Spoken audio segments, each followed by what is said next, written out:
And welcome to Tales from the Tips. I'm DA, joined today by Georgia Section PGA Professional Chris Fortney and a content creator, a social media influencer, and an avid golfer, Mr. Joe Davis. Gentlemen, what do you think about our view? The parking lot is stunning. I love the performance buses in the background. Yeah, the people coming in on the left. Yeah, it's great. Not a bad way to look at a Sunday. It's it's not a bad way to look at a Sunday. We got the performance trailers; they're already getting packed up. We've got some light applause up on number one. We are here at the Mitsubishi Electric Classic, presented by Venture. We are on the front porch of the main clubhouse, guys. We're gonna have some fun today. We're gonna get out on the golf course. Joe did some amazing social media yesterday. We'll get in a little bit into that. But we're gonna talk modified Stableford scoring. I see all the people just jumping around out there on how exciting that is. Right. I'm gonna pick your brains. Be prepared for this. Strategy, mindset on the course, and what do each of you, the pro and the amateur, take away from watching guys like the champions out there? Because I think there's a lot of things that all of us can glean from coming out to these types of tournaments. Guys, like I always say, we're just a couple guys that love to talk about the game of golf, both inside and outside the ropes, but we come at it from a different perspective. So, gentlemen, if you're ready. Yeah, we'll do age before beauty. Age before beauty. TA's first. Let's grip it and rip it.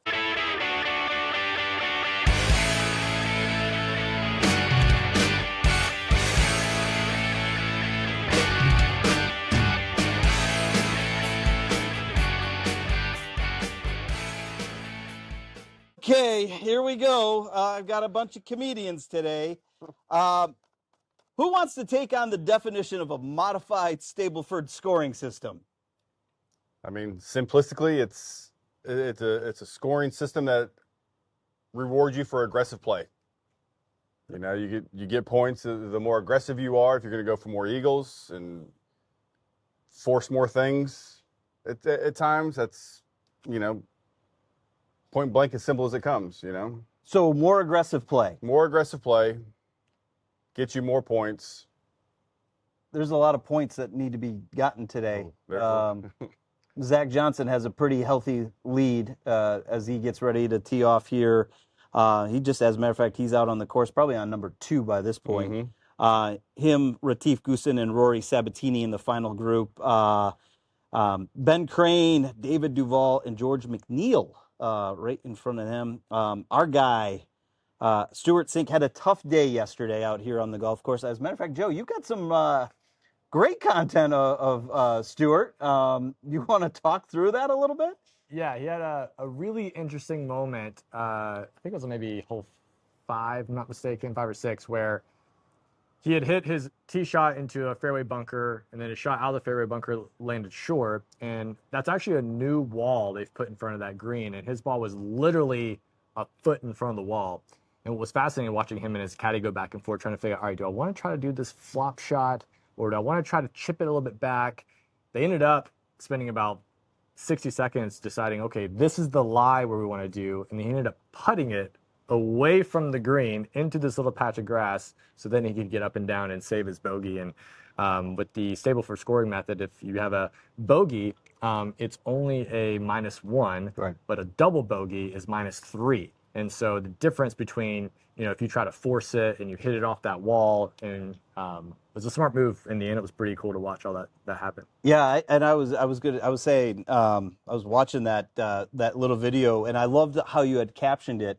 Like, what a great way of saving a bogey, which a lot of us amateur golfers, and Chris, I'm going to have you speak to this a little bit. When you're dealing with and you're coaching some of your amateur golfers, taking bogey isn't a bad thing. And walking away from a hole after you've kind of made a mess out of it, and then in the scoring system, walk us through some of the things that you coach your, say, your clients through when you're talking about course strategy. Well, along with course strategy, you're going to go with course management side of things too. And if you don't want to be the person that says, you know, one time I hit a flop shot and it was within 6 inches of the hole. Now is not the time to try to replicate that and do it again. Take the safe play, get out of trouble, so to speak, and then be able to move on, and then go to the next shot, the next hole, and try to forget. Hey, you know, take a positive out of it. Yeah. Didn't have a double. Didn't have a triple. I only lost 1 point in the grand scheme of things. And to Joe's point, a double bogey there would have been -3. That really almost would have taken Stewart completely out of the tournament. Now, yes, he had a rough round yesterday. I think 3 bogeys with 4 birdies. So his point total really didn't help himself out. I'm sure he's probably trying to go a little bit lower today. And obviously, Eagles are worth -5. Albatross, -8. +8. Or +8, sorry. Thank you. That's the other thing. That's the other thing when you're coming out here. You know, a lot of these fans, you're used to seeing negatives up on the board and red numbers. Here, positives and plus black numbers are the key. You know, today going into this, you know, Zach Johnson +28. His nearest competitor, Retief, was at +25. Rory Sabatini, Ben Crane, and George McNeil and David Duval all at +21. So roughly he had a 7-point lead. However, that can turn in a matter of 2 holes. And the way the course layout out here is, it is, and I agree with Stewart, it is completely designed to go and be aggressive versus just kind of laying off. Zach Johnson a year ago, if he was on the tour, on the Champions Tour, isn't being as risky as he's going to have to be today with a 3-stroke lead going into the final round. This course is very good for making casual birdies, mostly pars, get out of here, walk away with a 2-3-stroke victory, and you've got yourself your first Mitsubishi Electric Championship. Guys, what I'm going to ask you this now. Preparing for a stroke play tournament, now you're adding a different element of modified Stableford scoring. What is the mindset for each of you? So if I was going into a tournament with this type of scoring, I would honestly do my very best to not do anything differently. Just speaking as like, whatever, 9-10 handicapper. Yep. The second that I start going after pins, that's when, you know, I'm probably going to end up bogeying or worse, because I'm going to leave myself short-sighted and lots of bad things can happen. So I would probably just try to pretend I'm playing as normal, so that, because I feel like if I'm in an amateur tournament playing with players in live flight, what's probably going to win it is how many pars you get, not how many birdies you get at the end of the day, or how many bogeys you can avoid, or worse. So that's how I would probably approach it. A little bit of going back to the scoring from today, I was actually looking at some numbers and comparing birdies, eagles, and bogeys from the is it Hogue Classic, I guess, or the Hogue tournament from a couple weeks back. This was fascinating. There was actually more eagles in that tournament, and there were more birdies in that tournament, and there was also more bogeys in this tournament. Wow. So, isn't that crazy? So, you know, it was funny because I was actually looking at that a little bit. I was looking at it now. I was comparing Mitsubishi last year to Mitsubishi this year, and looking to see the number of bogeys year over year are up. Mm-hmm. The number of birdies are down. Mm. So it's interesting to see it because you're looking at it from a standpoint of, are these guys being more aggressive? I think in some cases they're being more aggressive, and it's penalizing them versus helping them out. Mm-hmm. Chris, let me ask you this. From a professional standpoint, you've played in tournaments. You've also set up tournaments at your clubs. What are some of the things that you talk your whether it's your membership or your players through as they're getting prepared? And then also, have you ever been in a tournament where you and your caddy were in a situation where you're playing in a tournament like this, and you're trying to figure out, do I get more aggressive, or where am I at? Right. Well, I'll agree with Joe on this one. You know, if you go out, these guys are good enough. They're going to get their birdies. They're going to get their opportunities to get the points. But when do you pull the trigger to say, you know what, I'm going to get 10 more yards in order to set up a shorter iron or do something different? You talk people through course management and just staying in your lane, in your head. Yep. Don't have everybody inside your head fighting over 30 seconds of you can really do this or you can try this or do this. Just play you.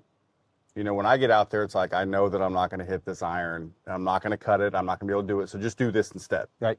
You just got to stay within yourself. Your score is going to be there. If you do what you know what to do, you'll get it. Well, and you and I just talked about this. We just were out at the Miracle for Mom golf outing on Friday. And one of the things that you and I talked about, even during a scramble, when you're in that situation where you're playing with a bunch of buddies, you guys pretty much know your games, collectively together. It's the, hey, let me get one out there, and then the three of you guys bomb away. That's normally not the normal game that you would be playing. So I guess my question then back for both of you is, what, and I appreciate both of you saying, hey, listen, I want to peel back. How do you not want to press the gas pedal down and go after it, knowing that, hey, listen, I'm down 3. I need an eagle here versus I'm down 3. If I get a birdie here, I cut it. Chances are I might cut it to 2 unless you're watching the scoreboard and you know that player's behind you. Well, there's going to come a point in time in that round where you're going to need to take the risk at some point. Yeah. It's just at what point do you feel comfortable in your own swing, in your own game, saying, now's the time. Hole 2 is not my time. Like, I'm going to wait a little bit longer in order, to do something. So I think probably where it would affect me the most is probably on my putts, right? Sometimes when you're playing not to lose, you tend to putt a little more timid. And I would think that if I'm in a situation where, a birdie being worth 2 points and a bogey being worth only -1, then on my birdie putts, I'm going to make sure I give it a chance. And even if I end up missing the comebacker, it's only a -1 versus if I actually make it, I'll have a +2. So if over the course of all my birdie putts, over the course of 18 holes or, a tournament where you're playing 3 days worth, I have to imagine the data would support, get it past the hole, even if every once in a while you go a little bit too far. Right. Yep. So what we're going to do, we're going to take a quick break. I've got a special guest that is going to join me. She is the Senior Tournament Director, Ashley Hamilton of the Mitsubishi Electric Classic. Her and I are going to talk through some things. Guys, while you guys are taking a quick break, what I want you to do is tell me what you guys are going to be watching today when we are out there. Who do you want to follow and who do you want to, and what are some of the takeaways that you've got out of it? And then the last question is, who on 18 tonight is holding the cup? So we'll be right back. Twin Peaks is the best in the game. Here, your favorite drafts are poured at a frosty 29 degrees, and rare barrel-aged whiskeys are served just the way you want them. It's bigger game days and bolder fight nights. I mean, where else can you find a scratch kitchen that always comes in clutch every day from lunch to late night? Only at Twin Peaks, the #1 sports bar. Stick around after the sun sets. Twin Peaks is open really late. Wind down with bourbon and late-night bites. Welcome back to Tales from the Tips. I am now joined by the Senior Tournament Director of the Mitsubishi Electric Classic presented by Venture, Miss Ashley Hamilton. Ashley, welcome to the podcast. Thanks for joining us. Thank you. Thanks for having me. How's it going out there today? It is wonderful today. The weather's beautiful. The crowds are great. We could not be happier. I was going to say, Mother Nature gave us a little sprinkle of rain, which we needed. But today is gorgeous out there. Today is gorgeous. Perfect temperatures. The guys are all out on the golf course at this point. Yep. I was just on the tee for all the starting times. Yep. Sent them all out. They're out. We'll play 18 holes and then we'll crown a champion. We will be crowning a champion. First, let me start here. How did you, now it's been 3 years, this is your 3rd or 4th season now running the tournament? Running the tournament, I've been 4 years. 4 years, okay. I've been here for 6. We moved here just in late 2019. Okay. Previously, where were you at before joining the Mitsubishi? Sure. I was in West Virginia. I ran the statewide chapter of the First Tee. And then Great before that, program. I was at the Greenbrier, both planning large-scale special events for the hotel and then serving on the tournament team as well. Awesome. The Greenbrier Classic was at the Greenbrier. Yes, when we had the Greenbrier. Okay, and I didn't have this question in there. You keep hearing, and I know we're Champions Tour with this event, but you guys are connected with a lot of the things that the PGA Tour is doing. You hear Brian Rolap say scarcity. In your mind, what does that look like? You know, and are we going to lose some of these smaller tournaments like the Greenbrier and some of these other ones, like right now the guys at the Zurich? Do you see those things going away?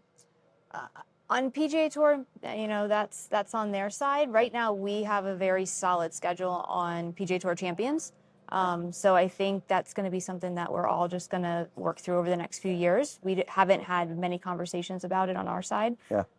We are kept, you know, relatively separate. Right. So we don't hear a lot. We hear what's going on over there, but a lot of it doesn't affect us. Yeah. It's really only the guys, you know, moving from You've got a PGA Tour to their rookie season with us. great crop of young guys that have, I say young, I'm actually now older than the young guys coming in, so that's kind of weird to say that.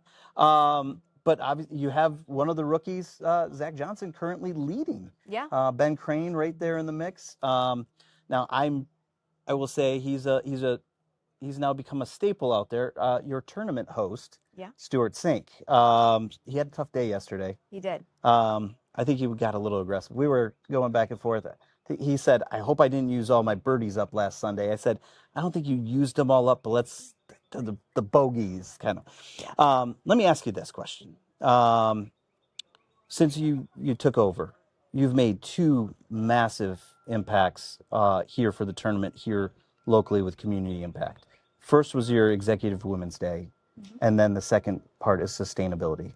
Why were those two pieces so important for you when you took over? And then what do you see as you move forward for the next couple of years, especially with the extension of Northside Hospital's partnership with you guys? Yeah, so we've had a lot of extensions. Mitsubishi Electric as our title sponsor, you know, extended for 5 years. Our presenting sponsor and Venture Employer Solutions has also matched that, and then Northside Hospital as well this year with a 5-year extension, you know, for all of their different assets and touch points throughout the tournament footprint. So really with Executive Women's Day, that was something, it's not exclusive to our tournament. It's a initiative throughout the PGA Tour, and we had a smaller Executive Women's Day. We've hosted it here. We hosted over at Gasell District, and really it was just something that we felt that was a differentiator for us. Yeah. You know, it was something that sponsors and partners could really lean into if they have, you know, women professional development initiatives within their companies. While they may not want to sponsor the golf tournament, that's an avenue for them to get involved. So that was something we really leaned into. And then similar on the sustainability side, you know, we're a traveling circus for the most part. Right. So what can we do to, you know, reduce that footprint? And it's not only Mother Nature. You know, sustainability is, you know, there's 3 different sides of it, whether it's the charity or, you know, what we're doing for Mother Earth, but just all of the different impact that we can do. So that was something that from the ground up, we built a program. It was something important to our title sponsor, and we've gotten a lot of other partners that have really latched onto that, and we've been able to grow the program, and each year we do a little bit more. Yeah. Just grassroots, you know, from the ground up. And you shared a number at Media Day. What was that number from the sustainability from last year's tournament? So one of the things we did last year was, and it was really important to me, was to recycle all of the wind screening and the mesh that you see that wraps the structures, and the turf that you see that on the floorboards of those structures. And, you know, that was 9,100 pounds of things that were just going into landfills. Yeah. So we were able to find a partner. Luckily for us, they are in Atlanta. Yeah. And we bag it all up at the end of tournament. It gets ripped off the structures. We bag it all up. We send it to Atlanta, and it gets broken down into a formulation that is then used to make cement. Yeah. So we're full circle. How cool. You know, bringing that, and it's 91 pounds that's not going to a landfill. Right. So that's a lot. That's a big difference. And with the podcast being a global podcast, businesses don't have to be local to Atlanta to partner with you for whether it's the sustainability or for the Executive Women's Day. They could join you. However, if I'm a business outside of the Atlanta metro area, how would I get into contact with you and your team so that I can be a part of Executive Women's Day or even help with the sustainability part? Sure. All of our contact information is on our website, MitsubishiElectricClassic.com. Our team is fully there to support and really just listen and hear what those initiatives are on your side. And we can then, figure out how that looks for our tournament. Yeah. We're really flexible in that nature. And that's the other exciting part. And that's why it takes a full year to put one of these together, because we're not just selling what's on the piece of paper. Sure. We have the flexibility to be able to do all those different things. So let me ask you this, and I know, yes, you get 1 week out of 52 to make a huge impact, and I talk all the time with Alex Urban over at the Tour Championship. I know you guys are good friends, and he even says it. He goes, "I have a very limited window. You have less than that. You only have 3 days." Yeah. How do you and your team look at it, and how do you guys approach the market, but also approach the community with, let's make the biggest impact that we can in the shortest period of time that we're allotted? Sure. Well, we do have the full week. So starting on Monday, Monday's actually our biggest day. I mean, we have 200 plus women for ladies or for Executive Women's Day. Yep. And then we host a Monday Pro-Am. So Stuart St. hosts a Pro-Am for us on Monday. We had 72 guys out for that this year. So, Monday's a big day for us. All of our volunteers are starting to work throughout those days as well. Tuesday, we have FCA Game Day come out, so the kids get to come out and walk with some of the pros on the back nine. Wednesday, we have our Pro-Ams. Wednesday, Thursday, we have our Pro-Ams. Friday, we had GSGA out for an adaptive golf clinic. Oh, sweet. So they were up on the range from after the guys all went out. We got them up on the range, and then yesterday, GSGA was back again for the Junior Skills Challenge. Okay. Which those winners, then go to Tour Championship for the finals. So any period of time that we can fit in a group or an activity or whatever it may be, I mean, we're willing to work with that schedule and just make something happen. FCA's with us for 3-4 hours on that Tuesday. So, how can we impact a child's life in that small amount of window, in that small window of time? And the work that you've done personally and professionally with First Tee, whether it's West Virginia, but now here in Atlanta, I mean, what a great group that they are. We have a chance to work with them with the radio station here, 92.9 The Game, but also with the podcast. I've had Janae and his team and those are the things that we know that we're growing the game just one at a time, and it's so important. And after COVID, I've got a couple of co-hosts today. One literally didn't pick up a club because of COVID. So it's fun to watch such a young group, even young adults coming into into it, and then they're raising kids up, and that's important. Okay, big change this year for you guys. Yes. The modified Stableford scoring system. Yes. Now, I know in talking in Media Day, Stuart was the one that brought it to you guys. Mm-hmm. When you heard Stuart first lay it out to you, what was your initial thought? It made complete sense. Our finishing hole is going to be exciting. I think it just in general over the weekend, we've seen how, you can run a scenario in your head, but 12 other scenarios can take place because you never know where things are going to land. So the leaderboard has been moving more than I think it traditionally has. And 18 sets up perfect for a finishing hole. Yeah. I think we'll see how the guys hit it today, but it could come down to the final hole. I was going to say, is it going to come down to 18 today? I don't know. I'm ready to walk in a playoff. Yes, I think we would all be. 3-point lead is nothing like a 3-shot lead. Correct. And I think Stuart did a really nice job of during Media Day explaining right there on 18, like if you put a drive in a certain specific spot, which a lot of the guys do, especially a couple of these younger guys, it is a risk reward at that point. Yeah. So we'll be interested to see. The last before I let you get back out there because I know you're extremely busy. Folds of Honor. Yes. A partnership, Anheuser-Busch and their Folds of Honor program, the veterans. How important is it for you guys, and what does that what is that charity component look like for you guys? Sure. So this year, I think we're on track to donate 17 scholarships back through what we're doing. So Dan Rooney spoke at one of our tour meetings 3-4 years ago, and I just really fell in love with his message. Met their team, and they really weren't ready to run yet, but they said, if you want to run, we'll run. Like, here we go. Cool. So that was in December, and our tournament's in April, and we had to figure out, A, if we're going to do it, we got to do it quick. Yeah.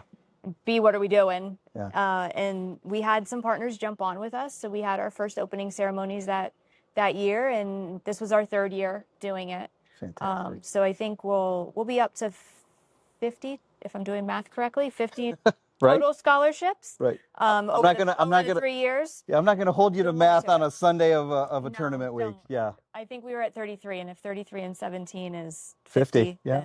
Look at you. We're right there. There you go. So it's exciting. But we had a great group that go off on the first tee with us on Friday. Awesome. And they presented some challenge coins to our sponsors, and it was wonderful. So always enjoy doing it. And again, it's just another way for sponsors, if that's something that they look to give towards. It's a way for them to get involved. Where if we went after them, for golf, maybe that's not their jam. Right. But folds of honor and giving back is a way to be involved.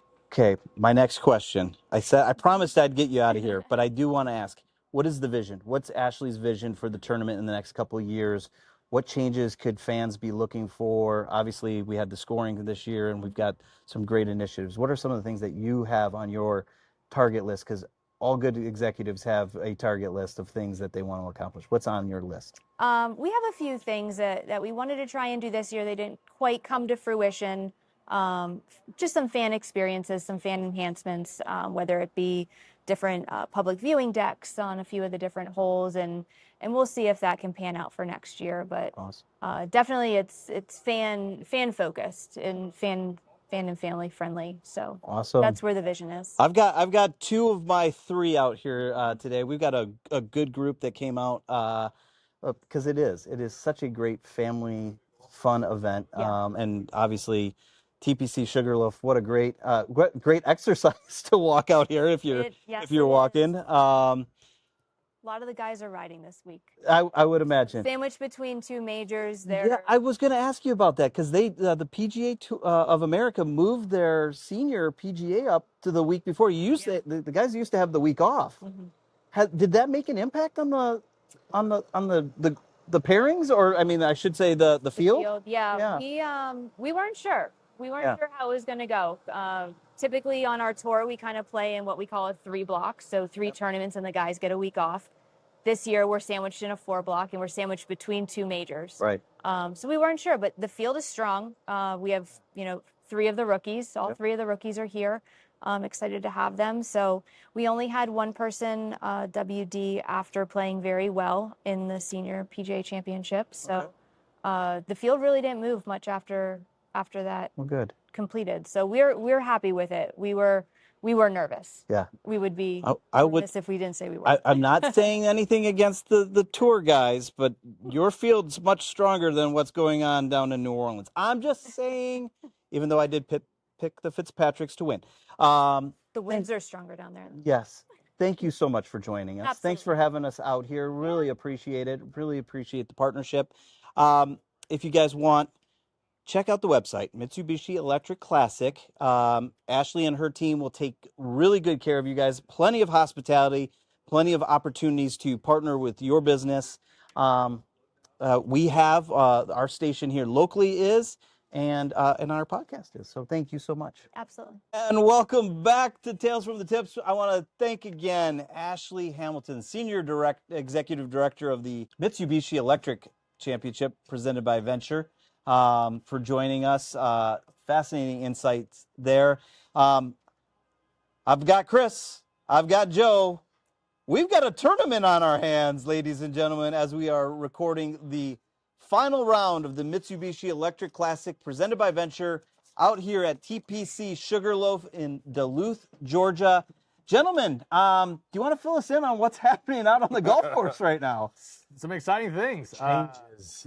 Golf is happening. That's why we love this sport, right? Where anything can happen, especially on the final day. So going into this, Zach Johnson had a pretty hefty lead, but he has gone par birdie bogey, which, okay, not blowing up, he's okay. But right behind him is our local friend, Stuart Sink, who has gone birdie, par, birdie, birdie, eagle, birdie, to now tie at 29 points apiece. And so it's shaping up to be a pretty awesome day. I'm telling you, it's the Tales from the Tips podcast magic formula. Join the podcast, you win a lot of tournaments, or you're really good at golf like Stuart is. Either one. Okay, guys, do you want to reset your thoughts on how you approach a final round, or are you guys sticking with what you guys said? Just be aggressive. Yeah, just go for it. Go for broke. All right. So before Ashley joined us, I gave you guys I gave you a homework assignment. What are some of the things, okay, we're getting ready to go out there. What are some of the things that you're going to be both looking at, whether it's players, anyone in particular that you want to go check out? Obviously, I think we have to catch up with Stuart just to see what he's doing. But what do you take away? What appeals to you guys as you guys are standing there watching some of these guys play? I'm big on approach shots at courses. I mean, you can get off the tee, you can put it in position, but I like to see what they're hitting in, what they're going to do when they get there. For me, I love watching decisions around the green, especially here at Sugarloaf, where it's so easy to take on a pin, leave yourself short-sighted, maybe not even a bad position, but the green's running away from you, and the greens out here are absolute lightning. And so watching them figure out what to do, how to play this, I'm going to putt this, I'm going to chip it, I'm going to take it high, I'm going to take it low. That's always fascinating to me, and I love watching those decisions and seeing how they play out. So, and I'm glad you brought that up, because one of the things that you are known for with your social media content is really you do course ratings. Mm-hmm. And so visually you have to stand on the tee and you evaluate and scope out the golf course right from jump, so to speak. Even if you look at some of your content, it starts with the practice facility, it starts with the clubhouse. What are some of the things that you're looking at even from a course standpoint today? That is it pin positions, is it placement, is it, you mentioned earlier a new wall that's out there. What are some of the things that you're looking for as you go back out there today? Yeah, so in general, going back kind of the course review conversation, basically what I'm trying to do is figure out, okay, depending on how much I paid, right, what's the full experience like? Is it the value I'm getting for the cost I'm spending? And so that's why I try to take everything into account, because I think anyone that golfs can agree, if you come to a course and you pay $60 and there's not a range versus I paid $60 and there is a range, I'm having a better experience if there's a range. Sure. So that goes into the larger equation. And then it's, well, what is that range like? What are the features of it? And talking about here at Sugarloaf, to me, this is one of, if not the best practice facilities in the larger Atlanta area. I know Athletic Club is up there as well, but you'd have this beautiful, massive bunker. You have this really cool pitching area, a couple different places where you can pitch and chip, and I just think it's beautiful up there. So I could live up there. But going back to the kind of course conversation, what I kind of look for, from tee to green at a course like a Sugarloaf, where obviously the expectations are extremely high, you're really trying to look for things that are a little bit different, a little bit extra special. We talk about the wall. That's an aesthetic thing that is interesting. It provides something different. You're not going to see it probably your typical public course or really even your typical private course. You look at the tee boxes and just how beautiful they are, and what are the steps walking up to the tee boxes, and the grass and the flowers are adding the aesthetic touch to make it feel special. And then as you get up around the greens, those massive bunkers, and here in particular, I love highlighting the revetted bunkers, because I'm still pretty sure it's the only course in the Atlanta area that has the revetted bunkers with a packed on sod to kind of give it that layered look. And it's that signature, right? Because again, a course like this, you're looking for things that are that signature feel, that touch. I see a picture, I know that's TPC Sugarloaf. Yep. And I think all those things are what make it special in the end, and those are always the things I'm looking for when I'm coming out to a place like this. All right. Give me 3 guys that you guys want to go out and see today. I'm going to go see Zach Johnson. I'm going to see Big Easy swing a few, and I'm going to go see Stewart. Joe?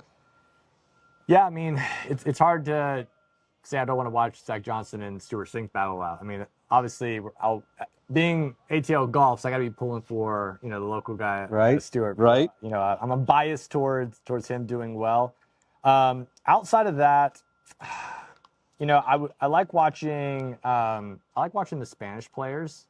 I just think they have a style about them. So like watching Miguel Angel Jimenez, they have just this swagger, this they walk up to a ball. I just feel like there's something, I don't know, something about the Spanish players has always seemed different. And They have that fiery, energetic personality, persona. Exactly. And sometimes that comes out the wrong way, as we saw at the Masters. Yeah. I mean, Sergio. Check out episode 73. We have a lot of things to say about Sergio's behavior during the Masters. Okay, guys. Ultimately, it is a little after 2 o'clock here in Atlanta, Georgia. Who roughly at 6 o'clock this afternoon is holding the trophy up on the 18th green? I like seeing momentum. I think momentum in golf is maybe underrated or maybe it's properly rated. Either way, I think it's something to always look for. And so and Stuart Sink has won the last, 2 events even. So he knows what it feels like to, finish down the stretch, to come into a third round and lock it down. So, with the momentum he's gotten early, I think he's going to ride that wave. Now, we've all had the rounds where the front 9 is special and the back 9, everything falls apart. Obviously, Stuart Sink isn't a 10 handicap like me, so maybe he can avoid that. Right. And finish strong. But I'm gonna, if I was betting, if we were in a betting state, I'd probably put some money on Sink. Got it. An hour ago, I would have said Zach Johnson. Yep. Hands down. Now it's, but again, he just Zach hasn't. Again, Zach Johnson is now bogeyed. He's gone par, birdie, bogey, and is now at third. So the next stretch, I was going to say, he hasn't hit that stretch of goodness yet. But I don't know. I think it'll be one of those two. I think he'll pull it together a little bit and make it close. Who else is in the mix? Goosen is actually first now, and he is at 30 points. He has gone bogey, birdie going into hole 5 now. So another one who's catching some early fire. Yeah. I would be shunned from text messages from a certain gentleman. I am going also with the local guy. I am going with my friend Stuart Sink.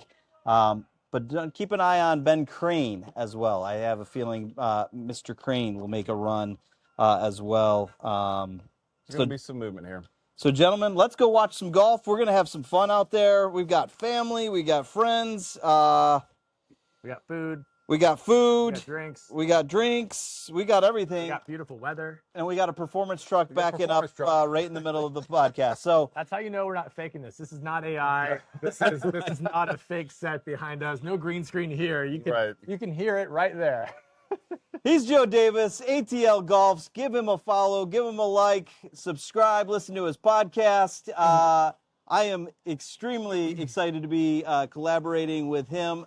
He's going to become a regular on the podcast, just like this guy right here, Chris Fortney, the official backup for 15-year tour caddy Mick Middlemo. Gentlemen, we're going to go have some fun. If you're catching us on YouTube, make sure you give us a like, hit that subscribe button, drop us a comment, let us know how we're doing. We love to hear from you. Let me know what you think of these two guys. You can catch Tales from the Tips wherever you find your favorite podcast. Apple, Spotify, YouTube, and now we are available on the iHeart podcast platform. Just search for Tales from the Tips under podcast, hit the plus button, subscribe, and enjoy. Gentlemen, you can find us on all the socials, Instagram, X, and Mick's favorite, TikTok. That's right. Mickey loves the TikTok. And, of course, you can watch this debacle always live as we do it on the Twitch. Thank all of our listeners and fans that follow us on Twitch, including Chris when he's not on the podcast. We always appreciate the support. Gentlemen, for your next rounds, make sure you keep them long and straight. your putt's short, and your score's low as we tee it up on Tales from the Tips. We'll see you next time.